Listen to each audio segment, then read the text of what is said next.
Hi there. This lesson continues on from the previous lesson whereby we were looking at movement of the hands, the wrists, the arms, the shoulders and general strength. And to that end, we're going to need a break today and be close to a wall. Now, before I start, so there is this general idea that to be good in yoga or equivalent disciplines, you need to be very, very flexible. I would argue that you really need to be strong. So the previous lesson and today's lesson is going to help you towards that particular goal. Internal strength, in any case, means psychological internal strength as well. So it's a good thing for all of us. We're going to start off doing some cat and cow movement and warming up the spine. So have your hands under your shoulders, knees under your hips. And then on a wonderful exhalation, breathing out through the mouth, we're going to enact a retroversion, pressing hard into the ground with our hands, so elongating the shoulders and arms into the ground. And just arching the back. And then with the anteversion, with the anterior pelvic tilt, we're going to do the opposite. So bringing your solar plexus forward towards the front, leave your neck and your head till the last. Feel the solar plexus moving forward, the lower abdomen moving in and also up behind. Breathe into this stretch. Then if you want to bring your head towards the front or even up, you may do so. But as I say, that's the final stage in this particular arch. Feel the knees pressing down into the ground, the toes, and of course the hands. And then on the next exhalation, we're going to revert back to the retroversion. But of course, there's no let up for the pressing down of the hands, knees, and toes. So you're wanting to suck that belly button in as much as you can into the spine. And then on the next exhalation, start to enact that anterior pelvic tilt. Don't ever lose the lower abdomen. It always remains a little bit active.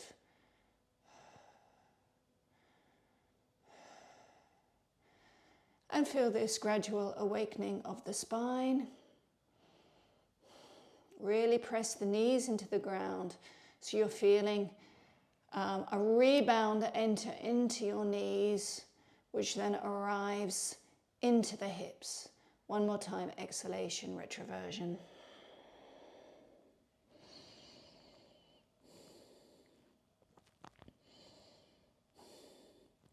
And then through the anterior pelvic tilt, we're going to enter into its opposite, the cow.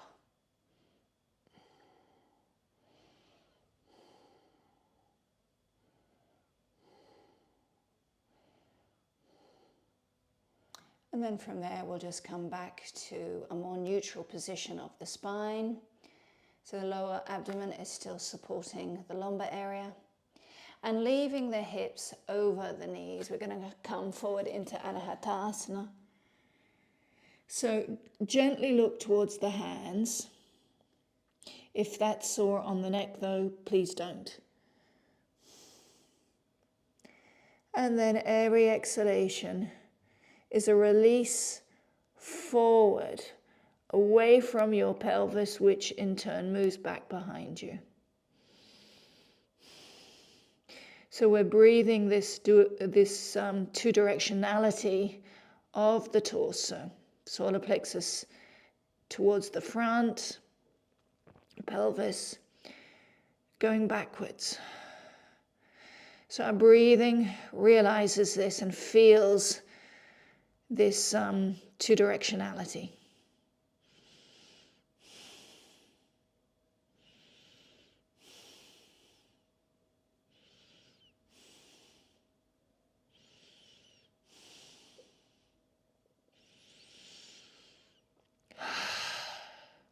And every sigh that happens is a gradual release both down and towards the front as regards your chest.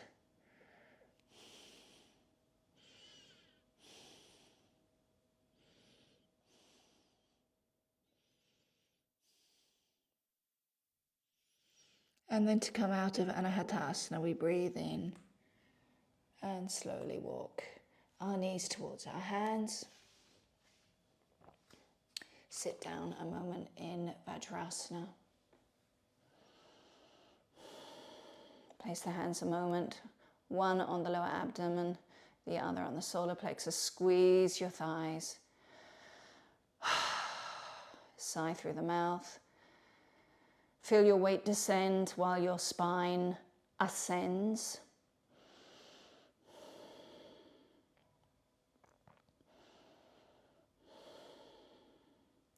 And then we'll do that Anahatasana just one more time. So walk back with your knees. Exhale. And observing that your hips remain over your knees. Exit from the hips. And allow this broadening and this elongation of the torso to emerge as a result of the action of your hips.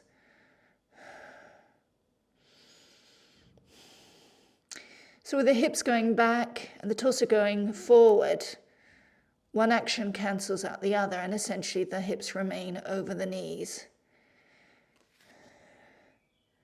It doesn't cancel, though, this two-directionality of the torso that I talk a lot about. So breathe it.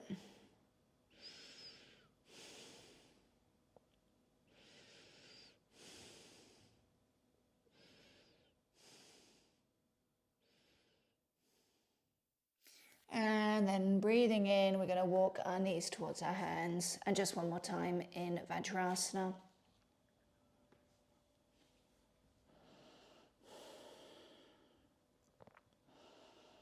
Again, place your hands, one on the lower abdomen and one on the solar plexus, just to feel yet again this two-directionality. Before, our torso was parallel with the ground. Now it's at right angles. So same action, but it's a different geometrical plane. So feel the difference also as a result of gravity and its rapport with us from a different angle.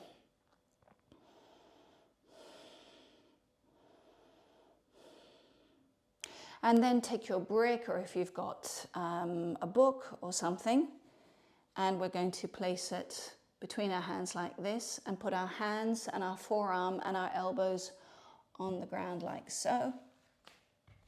Like so. So you have to walk out a little bit with your feet. And then pressing down with the wrists, the forearms and the elbows, we're just going to come up like so, leaving our legs bent, but really being aware of having the shoulders at least in line with the elbows. If not, they're past it, and moving towards your thighs. So use the 10 bases of the fingers. They really need to push down. Use the wrists. They need to push down. And then more concretely, perhaps you'll feel the action of the forearm and the elbows going down. And all of this base, the hands, the wrists, the forearms, the elbows, that creates a wonderful rooting down, which allows for the pushing back and up of your bottom.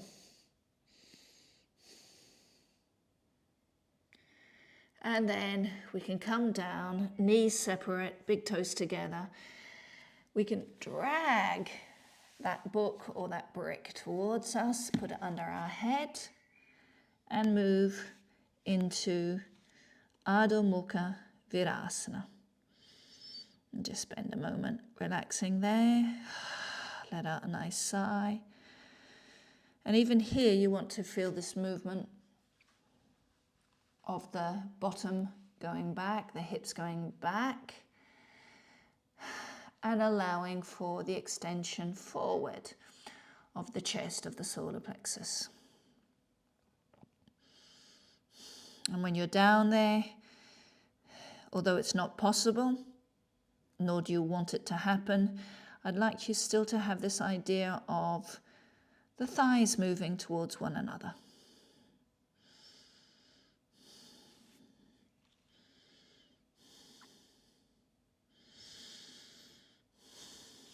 And then you can take your brick, put it back again between your index finger and your thumb, and we'll do this dolphin position again, leaving the legs bent. So when you're ready, root the hands, the wrists, the forearms, the elbows into the ground, pressing your toes strongly into the ground as well, just to come up. And as I say, this rooting action of your lower arms and hands merely helps us to bring the bottom further up and back behind. And obviously with that comes an enormous opening of the chest, of the armpits, of the shoulder blades. So this is a fabulous exercise if there are problems with your shoulders. Keep on working your hands though, keep on rooting down with the lower limbs, the lower part of the arms. And sigh out a little.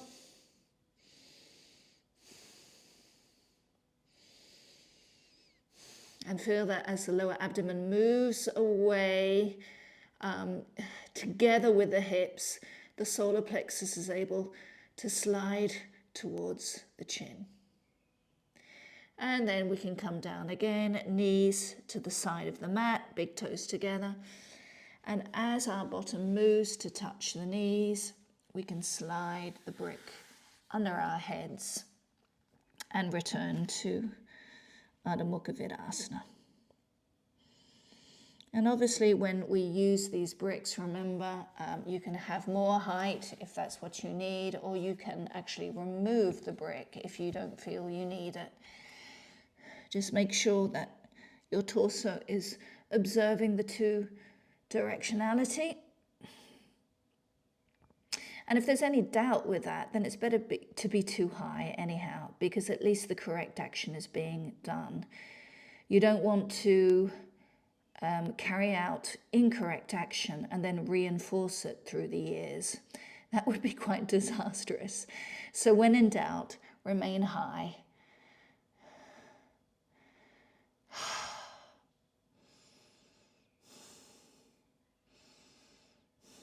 Breathing in and coming up. And we'll do this one more time, but this time we're going to straighten one leg, leaving the other leg bent. Spend a few breaths on one side before then changing legs. So when you're ready, rooting down with the lower arms, we just come up, both legs bent. Really feel that you're able to move your chest towards your bent legs, towards your thighs. And then on the next exhalation, you can start to straighten your right leg. Be careful not to change your torso. Be careful not to change above all your hips. Your hips should be square. So when you rebend the right leg, be absolutely certain that you're maintaining balance between the two buttocks, the two hips. Straighten now the left leg. And as you straighten one leg or the other, your torso remains neutral. It does not in any way come forward. Bend the left leg, go back to the right leg, and be very attentive of not disturbing this neutrality of the torso. Bend the right leg, straighten the left leg.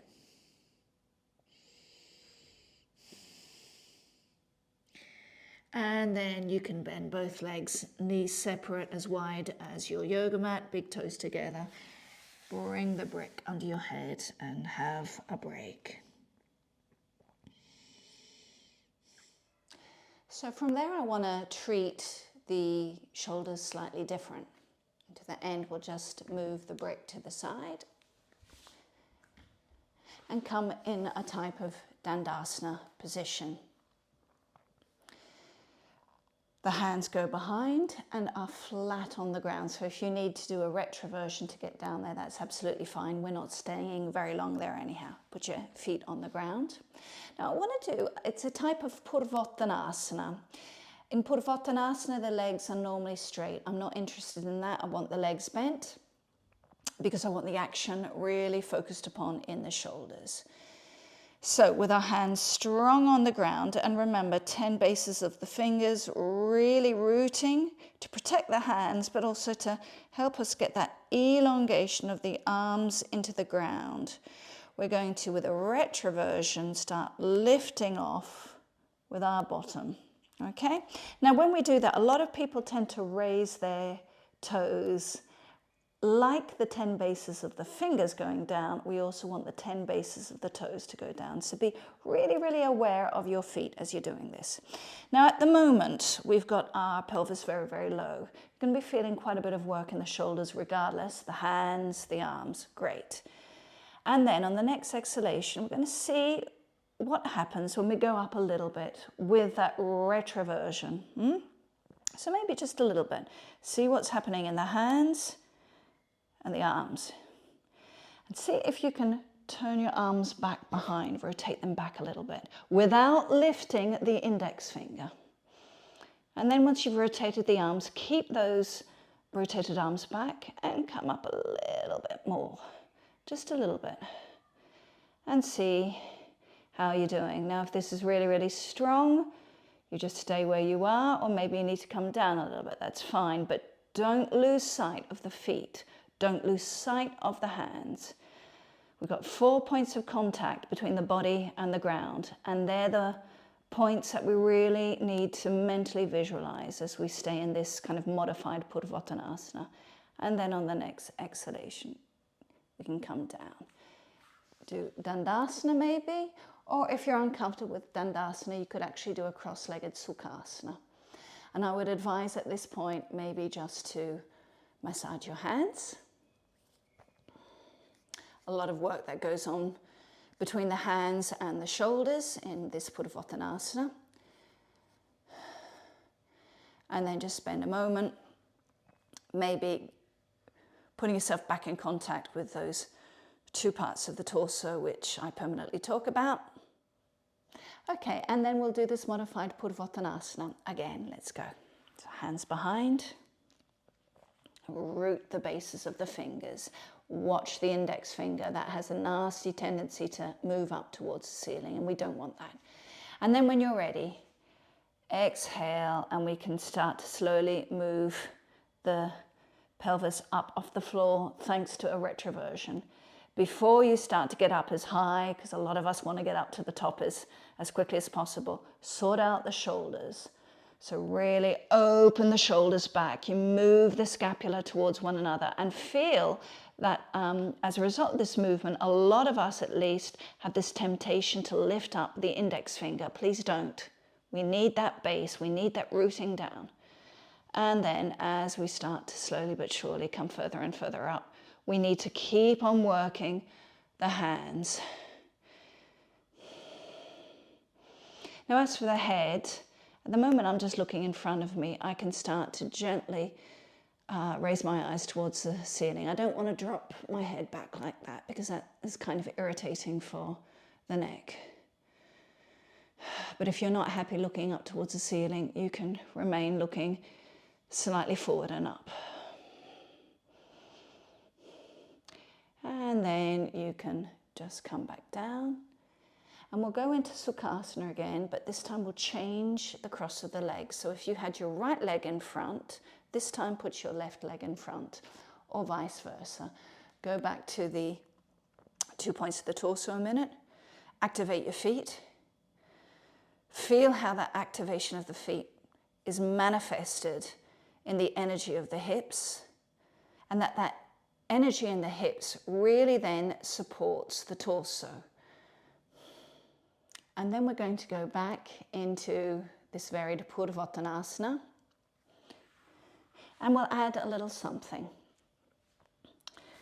So when you're ready on the next exhalation, slowly come up to wherever your maximum is. Resist with the index finger.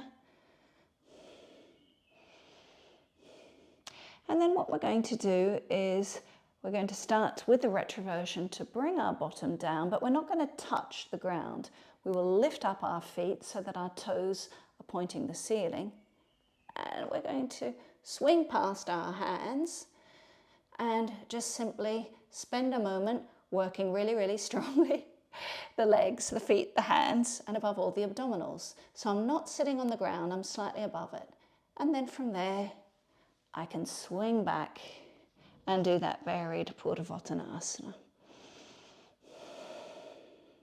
So breathe a minute, go back into your hands.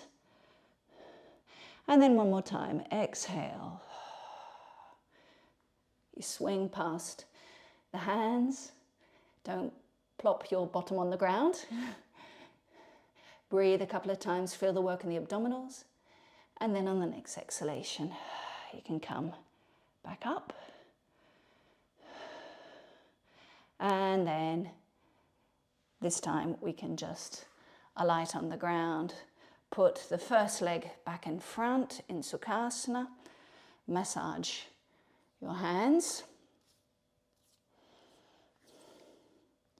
And when your hands are feeling okay, put them on the 2 points of your torso. Activate your feet really strongly. Feel how that creates an added energy base to your hips, which allows for a better support of the torso in general.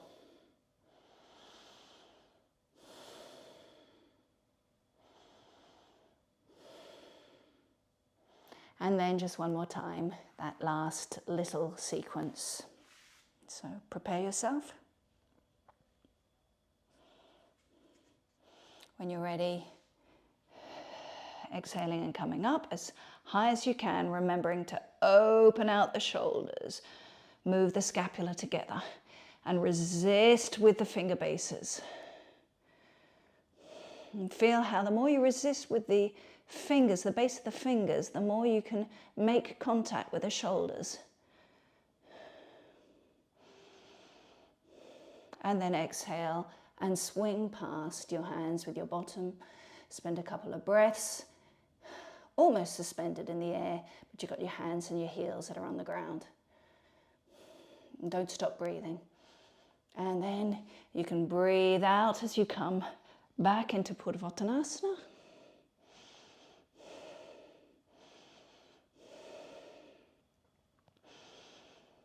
And then one more time, you can swing past your hands.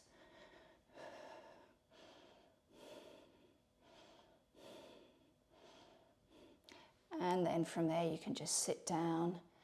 And this time, we'll put the other leg in front. Activate your feet so that the base of the Sukhasana is adequate. And as you activate your feet, you can start to sort out your hands, your wrists.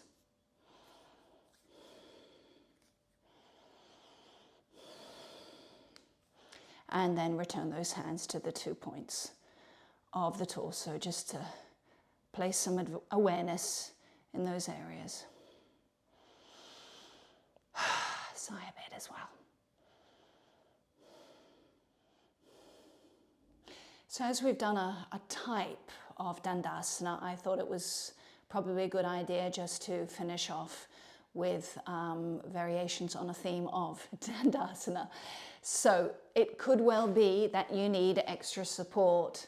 So maybe a cushion or a couple of extra bricks or yoga blocks.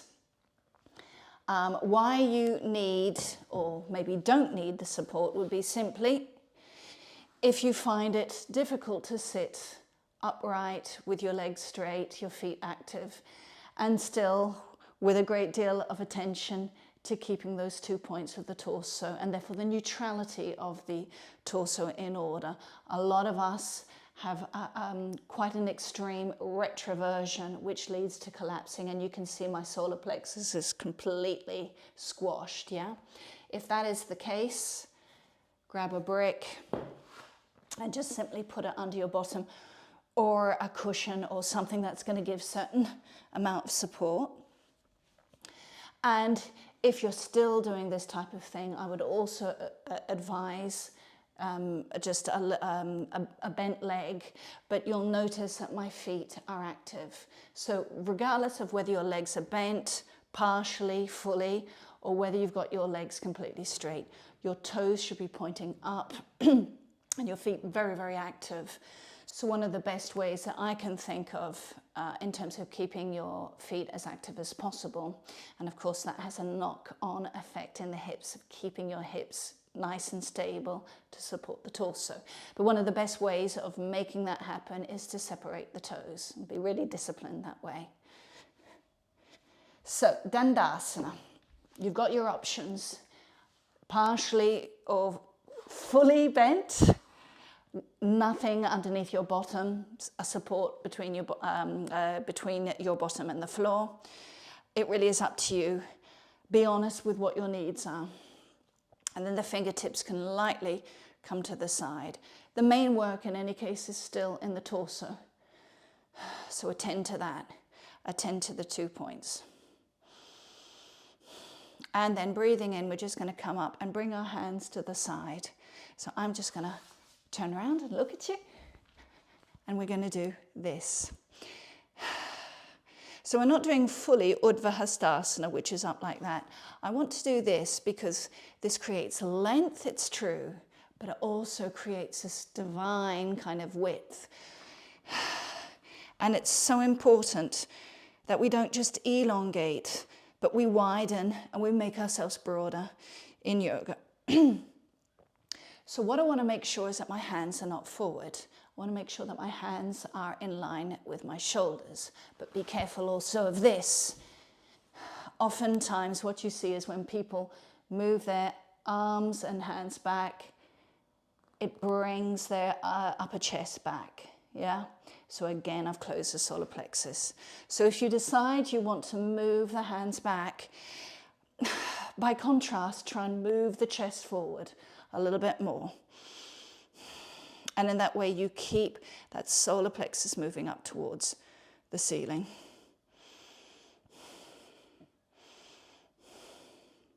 And then on the next exhalation, you can bring up those hands a little bit more, remaining in line with the shoulders. Keep on separating the toes. And the idea is the feet disappear into the legs, which in turn disappear into the hips.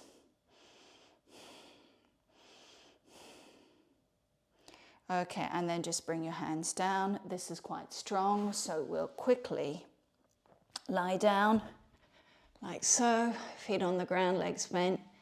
Again, one hand on the lower abdomen, the other on the solar plexus. Sigh out. Enjoy the complete support of the floor as regards the back. And one of the reasons why this is just so nice is because the back doesn't need to do anything. Whereas Dandasana not only requires a lot of stretch on the part of the legs, but requires a lot of strength in the torso. So by comparison, doing nothing here is just wonderful. Enjoy. And then lift your head with your hands. Look towards your thighs, and then we can sit up and do the same thing again. So separate your toes, make sure they're pointing to the ceiling. If you've got your legs bent, if you've got something underneath your bottom, it's all fine and good, but make sure toes and knees are turned up towards the ceiling. If you start off with your legs bent and you start to straighten them, try and straighten them inwards towards the hips. And then just spend a moment with your hands on the 2 points of the abdomen. Feel that they're doing what they should be doing. And then on the next exhalation, return back to the outstretched arms. going both up but also to the side. Hands in line with the shoulders. But that alignment does not in any way disturb the 2 points of the abdomen. So if that means your hands need to be slightly forward, then do so. It is far more important to stay true to the torso than to have your hands in line with your shoulders. So again, you've got to observe yourself in a very, very honest manner and accept what you can do as well as what you can't do. And this is quite strong, so spend a moment listening to yourself internally, above all in the throat, in terms of the breathing.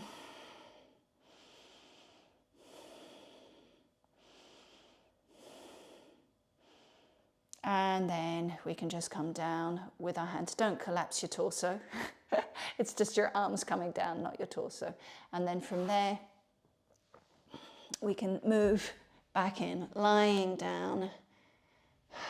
And now it's the floor that works. We don't have to at all.